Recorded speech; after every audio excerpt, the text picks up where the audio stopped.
Hello everyone.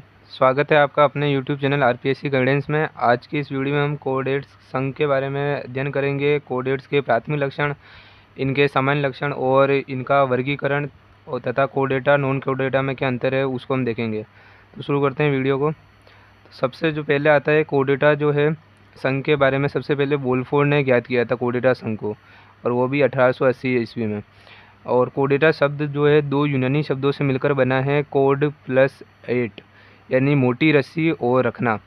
अर्थात ऐसे जंतु जिनके शरीर में मोटी रस्सी समान संरचना पाई जाती है, जिसे हम नोटोकोड कहते हैं, उन्हें संघ कोडेटा में रखा गया है। एक प्रारूपिक कोडेट की यहाँ पे संरचना बता रखी है। तो इसमें जो ऊपर वाला ये एरिया है, ये जो है नर्व कोड है। नर्व कोड को हम ब्रेन कहते हैं। और ये वाला नीचे वाला जो है इसके, वो है नोटोकोड। और नोटोकोड के नीचे जो है वो है हमारे इंस्टेटाइन, और जिसमें ये माउथ है, और यहाँ पे फेरिजन गिल स्लिट्स हैं या स्टोमक है, और ये एनस है। ठीक है, अब हम देखते हैं कोडेट्स के प्राथमिक लक्षण। तो कोडेट जो है उसके तीन प्राथमिक लक्षण होते हैं। पहला होता है नोटोकोड की उपस्थिति, दूसरा होता है नर्व कोड की उपस्थिति, और तीसरा होता है फेरिंजियल गिल स्लिट की उपस्थिति, यानी कि ग्रसनी क्लोम दरारों की उपस्थिति। ठीक है, तो हम देखते हैं पहला है नोटोकोड की उपस्थिति। तो नोटोकोड जो होती है एक कठोर छड़ के रूप में पाई जाने वाली संरचना होती है, जो कि शरीर की पृष्ठ सतह पर पाई जाती है। ठीक है, और ये जो होती है केंद्रीय तंत्रिका तंत्र, यानी कि नर्व कोड के नीचे होती है। अभी हमने डायग्राम में देखा था, तो जो नोटोकोड थी वो क्या थी, नर्व कोड के नीचे थी, तथा आहार नाल जो थी उसके ऊपर होती है। ठीक है, और इनकी उत्पत्ति जो होती है भ्रूणीय अवस्था में एंडोडर्म से होती है। और प्रोटोकोड्स में नोटोकोड जीवन पर्यंत उपस्थित रहती है, लेकिन जो यूकोड्स होते हैं उसमें नोटोकोड जो होती है उसके स्थान पर कशेरुकदंड पाया जाता है। मतलब कि जो यूकोडेट्स होते हैं उनमें नोटोकोड जो होती है विकसित होकर कशेरुकदंड में परिवर्तित हो जाती है, जबकि प्रोटोकोड्स में जो होती है जीवन पर्यंत जो होती है नोटोकोड ही उपस्थित रहती है। अब हम देखते हैं सेकंड जो इसका करेक्टर है वो है नर्व कोड की उपस्थिति। तो ये नर्व कोड जो होती है एक लंबी खोखली संरचना होती है जो नोटोकोड के ऊपर पाई जाती है, और यह जो होती है भ्रूणीय अवस्था में एंडोडर्म के मध्य पृष्ठ सतह पर अंतर्वलन से बनती है। ठीक है, और इसका अगला सिरा जो होता है फैलकर मस्तिष्क बनाता है, जबकि पीछे का शेष भाग जो होता है मेरुज्जु बनाता है। अब हम देखते हैं तीसरा लक्षण। तीसरा लक्षण है ग्रसनी क्लोम दरारों की उपस्थिति, यानी कि फेरिंजियल गिल स्लिट्स की उपस्थिति। सभी जो कोडेड जंतु होते हैं उनके जीवन की किसी न किसी अवस्था में ग्रसनी क्लोम दरारों जो होती है अवश्य पाई जाती है। इनका निर्माण जो होता है भ्रूणीय अवस्था में एक्टोडर्म के अंदर जो होता है धंसने तथा जो एंडोडर्म होती है उसके बाहर उभरने के कारण होता है। ठीक है, तो जो ग्रसनी क्लोम दरारें होगी वो जीवन की किसी न किसी अवस्था में पाई जाएगी, भले ही बाद में वो जो है फेफड़ों में परिवर्तित हो जाए या फिर विलुप्त हो जाए। अब हम देखते हैं जो पोटोकोडेट्स होते हैं तथा जो निम्न जलीय कोडेट्स होते हैं, जैसे कि मछली में जो होते हैं गिल स्लिट जो होते हैं जीवन पर्यंत क्रियाशील रहते हैं, जबकि जो उच्च कोडेट्स जंतु जो होते हैं उनमें वयस्क अवस्था में जो होते हैं ये ग्रसनी क्लोम दरार जो होते हैं अदृश्य हो जाते हैं, और जबकि उच्चतर जो कोडेट्स होते हैं उनमें क्या होता है फेफड़ों में परिवर्तित हो जाते हैं। अब हम देखते हैं कोडेट्स के सामान्य लक्षण। ये जो होते हैं जलीय, स्थलीय एवं वायवीय होते हैं। जो कोडेट्स के जो जंतु होते हैं वो जलीय अवस्था में पाए जाते हैं, स्थलीय और वायवीय तीनों अवस्था में पाए जाते हैं। और दूसरा जो लक्षण है इनमें द्विपार्श्व समिति पाई जाती है। ठीक है, और तीसरा लक्षण है इनकी त्वचा जो होती है एपिडर्मिस और डर्मिस में विभेदित होती है। और चौथा लक्षण है कि ये त्रिस्तरीय होते हैं, मतलब कि ये जो भ्रूणीय अवस्था में जो होते हैं एक्टोडर्म, एंडोडर्म और मेसोडर्म में जो होते हैं बटी हुई रहती है। ठीक है, अब हम देखते हैं पांचवा लक्षण जो होता है इनमें वास्तविक जो होती है देह को, यानी कि ट्रू सिलोम पाई जाती है। कोडेट्स में उपास्थि व अस्थि का बना हुआ जो होता है अंतः कंकाल पाया जाता है, और इनमें बंद व खुले प्रकार का रक्त परिसंचरण तंत्र पाया जाता है। इनमें जो होता है श्वसन वर्णक जो होता है वो हीमोग्लोबिन होता है, और जो आरबीसी के अंदर जो होता है उपस्थित होता है। ठीक है, और कशेरुकियों के अंदर जो होता है यकृत निवाही का उपतंत्र पाया जाता है, जो रुधिर व पित्तरस को जो होता है पूरे यकृत तक पहुँचाता है। इनमें जो होते हैं उत्सर्जी अंग के रूप में जो होते हैं कशेरुकियों में प्रोटोनेफ्रिक, मीजोनेफ्रिक और मेटानेफ्रिक प्रकार की किडनियाँ पाई जाती है। ठीक है, और उच्च कशेरुक प्राणियों में जो होते हैं नोटोकोड के स्थान पर जो होता है कशेरुक दंड पाया जाता है। मतलब जो नोटोकोड होता है वही विकसित होकर कशेरुक दंड में परिवर्तित हो जाता है, जो क्या होता है नोटोकोड का ही रूपांतरण हो जाता है ना। और उच्च कशेरुकियों में नर व मादा जो होते हैं अलग अलग होते हैं। ठीक है, और इनमें जो होता है प्रत्यक्ष परिवर्तन पाया जाता है। कुछ इसके अपवाद भी हैं जिनमें लार्वा अवस्था ही पाई जाती है, बाकी में जो अधिकतर में क्या होता है प्रत्यक्ष परिवर्तन पाया जाता है, जिनमें मतलब लार्वा अवस्था नहीं पाई जाती है। डायरेक्ट जो होते हैं वो उसी के समान जो होते हैं जंतु के समान ही छोटा रूप में जो होता है जंतु जन्म लेता है। अब हम देखते हैं कोडेट्स का वर्गीकरण। ठीक है, कोडेटा का वर्गीकरण। जो संघ कोडेटा है उसको जो है दो ग्रुप्स के अंदर जो डिवाइड किया गया है। पहला है प्रोटोकोडेटा या अक्रेनिएटा, और दूसरा है यूकोडेटा यानी कि क्रेनिएटा। अब क्रेनिएटा और अक्रेनिएटा इसलिए बटा गया है क्योंकि अक्रेनिएटा जैसे नाम से स्पष्ट होता है कि क्रेनिएटा नहीं है, अक्रेनिएटा। क्रेनिएटा यानी कि क्रेनियम, क्रेनियम क्या होता है, स्कल होता है यानी कि खोपड़ी। तो जिन कोडेट्स होते हैं उनमें क्रेनियम यानी कि स्कल नहीं पाया जाता है, उनको हम अक्रेनिएटा में रखते हैं। जबकि जिनमें स्कल यानी कि क्रेनियम पाया जाता है उनको हम क्या रखते हैं, क्रेनिएटा में रखते हैं। अब जो ग्रुप है प्रोटोकोडेटा, उसको 3 सब फाइलम में जो है डिवाइड कर रखा है। पहला है हेमिकोडेटा, दूसरा है यूरोकोडेटा और तीसरा है सिफेलोकोडेटा। ठीक है।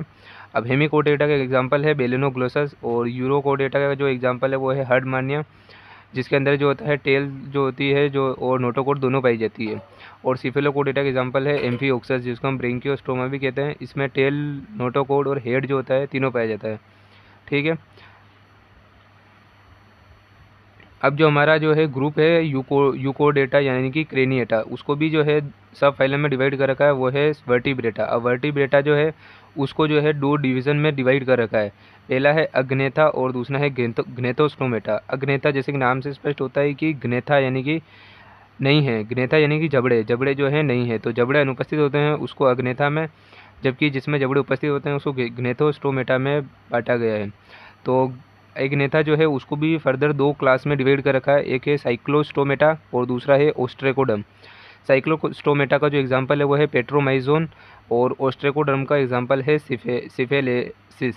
ठीक है, सिफेलेसिस। और ग्नेथोस्टोमेटा जो डिवीज़न है उसको भी 2 जो है सुपर क्लास में डिवाइड कर रखा है। पहली है पीसीज और दूसरी है टेट्रापोडा। तो जो पीसीज जो क्लास है उसको, जो पीसीज जो सुपर क्लास है उसको जो है 2 क्लासों में डिवाइड करा हुआ है। पहली है कॉन्ड्रियोक्विथीज और दूसरी है ओस्टियोक्विथीज। अब जैसे इनका नाम से स्पष्ट हो रहा है कॉन्ड्रियो और ओस्टियो, तो कॉन्ड्रिन जो प्रोटीन होती है वो क्या होती है, उपास्थि की प्रोटीन होती है, जबकि ओस्टिन प्रोटीन जो होती है वो अस्थि की होती है। तो इससे पता चल जाता है कि कॉन्ड्रियोक्विथीज जो होगी उनमें कंकाल कैसा होगा, उपास्थि का होगा, जबकि जो ओस्टियोक्विथीज जो मछलियाँ होंगी उनमें कंकाल कैसा होगा, अस्थि का होगा, यानी कि वो क्या होगी, अस्थिल मछलियाँ होंगी। ठीक है। अब हम देखते हैं टेट्रापोडा, जो दूसरी जो सुपर क्लास है टेट्रापोडा, उसको जो है फर्दर 4 क्लासों में डिवाइड कर रखा है। पहली आती है एम्फीबिया, दूसरी आती है रेप्टाइल्स, तीसरी एवीज और चौथी मेमेलिया। तो जो एम्फीबिया है उसका एग्जांपल कौन सा है, मेंढक। और दूसरा जो है रेप्टिलिया, उसका एग्जांपल है सांप और चिपकली। एवीज में सभी पक्षी आ जाते हैं और मेमेलिया में स्तनधारी आ जाते हैं। ठीक है। तो ये जो इनका वर्गीकरण है ये भी याद रखना बहुत इंपॉर्टेंट है, क्योंकि इसका जो है 2 फ़ायदे होते हैं। एक तो एग्ज़ाम में भी इनका क्लासिफिकेशन इंपॉर्टेंट, डायरेक्ट क्वेश्चन आ जाता है कि कोडेट्स का जो है क्लासिफिकेशन लिखिए। और या फिर जब इसका जो प्रैक्टिकल्स होते हैं तब जो स्पोर्टिंग होती है उसमें जो एनिमल दिया होता है तो उसका हमको पहले क्लासिफिकेशन लिखना होता है, फिर इसके बाद में हमको 5 कैरेक्टर लिखने होते हैं। तो अगर अपन को क्लासिफिकेशन भी याद होगा तो उसके करने से भी हम उसके 5 कैरेक्टर तो लिख ही सकते हैं। जैसे कि अगर हमारा हर्डमानी आ जाता है तो हमको ये पता होगा कि इसके अंदर जो है ये है अक्रेनिएटा का मतलब कि स्कल नहीं पाया जाता है। और फिर जो सब फाइलम यूरोकोडेटा में रख रखा है, तो जो यूरोकोडेटा के जो अभी हम आगे कैरेक्टर पढ़ेंगे तो उसको भी लिख के हम जो है 5 कैरेक्टर तो लिख ही सकते हैं। और इससे क्लासिफिकेशन भी लिखना होता है, उसके भी नंबर होते हैं तो वो भी लिख सकते हैं। इसलिए जो क्लासिफिकेशन है वो बहुत इंपॉर्टेंट होता है, उसको याद करना बहुत ज़रूरी है। अब हम आगे बात करते हैं कोडेटा और नॉन कोडेटा में अंतर। ठीक है। तो सबसे पहले इधर फर्स्ट जो है हमारे कैरेक्टर लिखे हुए हैं और सेकंड है कोडेटा और नॉन कोडेटा। ठीक है। तो फर्स्ट कैरेक्टर है समिति। तो कोडेटा में कौन सी समिति पाई जाती है, द्विपार समिति। जबकि जो नॉन कोडेट्स होते हैं अरीय, उसमें जो होती है अरीय, द्विपार समित और वो जो होते हैं असमित भी होते हैं। जैसे कि जो प्रोटोजोआ के सदस्य होते हैं उनमें कौन सी सारी समिति पाई जाती है, तो जो है वो भी नॉन कोडेट्स में आते हैं। तो उनमें जो है अरीय, द्विपार और असमित मतलब सभी प्रकार की समिति होती है। अब दूसरा है जनन स्तर। तो जनन स्तर जो है इसमें क्या है, त्रिस्तरीय है। ठीक है। जबकि इसमें जो होता है द्वि और त्रि दोनों स्तरीय होता है। ठीक है। अब जो तीसरा लक्षण आता है देह हुआ, तो इसमें क्या होती है, वास्तविक सिलोम होती है। जबकि इसमें असिलोमेट भी हो सकते हैं, कुछ स्यूडोसिलोमेट भी हो सकते हैं और कुछ जो होते हैं ये वास्तविक सिलोम भी हो सकते हैं। ठीक है। और इसमें जो नोटोकोड होती है, चूँकि जो कोडेट्स का ही है मुख्य लक्षण क्या है, नोटोकोड की उपस्थिति, तो इसमें उपस्थित होता है, जबकि इनमें जो होता है नोटोकोड अनुपस्थित होती है। अब ग्रसनी क्लोम दरारें जो होती है जीवन की किसी भी अवस्था में उपस्थित होती है, इनमें जो होती है अनुपस्थित होती है। आहार नाल की स्थिति जो होती है कोडेट्स में जो होती है नर्व कोड की जो होती है अधर सतह पर उपस्थित होती है। ठीक है। यानी कि जो अपने नर्व कोड और नोटोकोड के नीचे जो होती है आहार नाल होती है ना, और इसमें जो होती है नर्व कोड की जो पृष्ठ सतह पर जो होती है उपस्थित होती है। ठीक है। अब हम बात करते हैं परिसंचरण तंत्र की। तो परिसंचरण तंत्र जो होता है वो जो होता है कोडेट्स में तो बंद प्रकार का होता है, जबकि नॉन कोडेट्स होते हैं उनके अंदर अनुपस्थित भी हो सकता है या फिर खुला या बंद किसी प्रकार का हो सकता है। और हृदय जो होता है इसमें जो होता है कोडेट्स में अधर सतह पर होता है, जबकि नॉन कोडेट्स में यह पृष्ठ सतह पर उपस्थित होता है। तंत्रिका तंत्र इनमें खोखला होता है, जबकि इसमें जो होता है ठोस होता है, ठीक है। और इनमें जो श्वसन होता है कोडेट्स में या तो गिल्स के द्वारा होगा या लंग्स के द्वारा होता है, जबकि इसमें जो होता है देह की भित्ति, मुख, गुहा, ट्रेकिया के द्वारा और नहीं भी हो सकता है, ठीक है। तो जो ट्रेकिया के द्वारा जो श्वसन होता है वो ऑर्थोपोड्स के अंदर होता है। और यकृत निवाहिका तंत्र जो होता है, अगला करेक्टर जो है, तो यकृत निवाहिका तंत्र जो होता है इनमें तो उपस्थित होता है कोडेट्स के अंदर, जबकि नॉन कोडेट्स में यकृत निवाहिका तंत्र अनुपस्थित होता है। और जनन जो होता है इसमें वो होता है केवल लैंगिक विधि से होता है कोडेट्स के अंदर, जबकि नॉन कोडेट्स में लैंगिक व अलैंगिक दोनों के द्वारा होता है। और परिवर्धन जो होता है कोडेट्स में प्रत्यक्ष होता है, कुछ अपवाद भी हैं, जबकि इसमें जो होता है प्रत्यक्ष व अप्रत्यक्ष दोनों होता है। और पुनरुत्पादन की जो क्षमता होती है वह कोडेट्स में बहुत कम होती है, जबकि जो नॉन कोडेट्स होते हैं उनमें बहुत अधिक होती है। जैसे कि नॉन कोडेट्स के अंदर प्रोटोजोआ जो उसका सदस्य अमीबा है, तो वो टूट के 2 भागों में बढ़ जाता है, तो उसमें भी वापस रीजनरेशन हो जाता है, ठीक है। तो उनमें बहुत ज़्यादा ही उनमें पुनरुत्पादन की क्षमता होती है।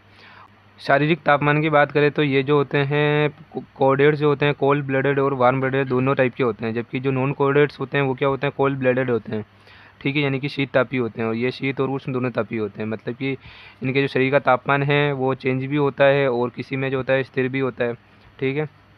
तो ये था हमारे जो है कोडेट्स के लक्षण, इनके जो हैं प्राथमिक लक्षण और सामान्य लक्षण और इनका वर्गीकरण और कोडेट्स और नॉन कोडेट्स में अंतर।